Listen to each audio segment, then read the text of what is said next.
नमस्कार. आज मी कवी ग्रेस यांची कविता आपल्या समोर सादर करणार आहे.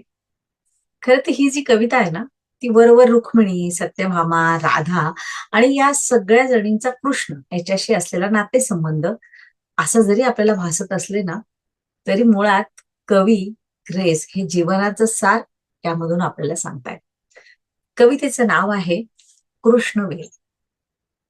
या कवितेच्या वाक्यात, शब्दात जो मानवी भावभावनांचा अर्थ आहे ना, तो सांगायचाच हा एक प्रयत्न आहे. चला, जाऊया कवितेच्या गर्भात. कवितेचं नाव कृष्णवेल. स्वर्गातून आणलेला प्राजक्त सत्यभामेनं असाच बळजोरीनं आपल्या अंगणात लावून घेतला. जीवाला आलेलं पांगळेपण हव्यासपूर्तीच्या कुबडीनं सावरण्यासाठी.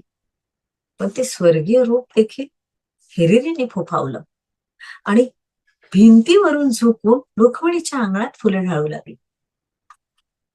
सत्यभामेचा चळफळाट तर झालाच, पण रुक्मिणीलाही झाडाचं मूळ मिळालं नाही ते नाहीच. स्वर्गीय वृक्षाच्या अवयवांचं पृथक्करण करून कृष्णानं त्या पांगळ्या बायकांना एक खेळ देऊन टाकला आणि स्वतः मोकळा झाला. प्रेमापेक्षा प्रेमाच्या खुणाच शिरोधार्या मानल्या दोघींनी. कृष्णानं हे पुरतं ओळखलं असणार, म्हणूनच त्यानं या विकृत मत्सराचं प्रतीक अंगणात खोचून दिलं.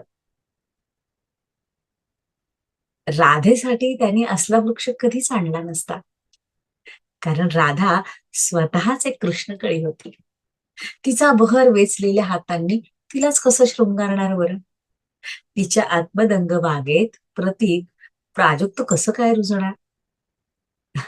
कृष्णानं एक स्वर्गीय रोप लावलं आणि अष्टनायकांच्याही पूर्वीची ती अल्लड पोरगी राधा हीच शेवटी कृष्णप्रीतीचं प्रतीक होऊन बसली. असतील लाख कृष्ण कालिंदीच्या तटाला राधेस जो मिळाला तो एकटाच उरला.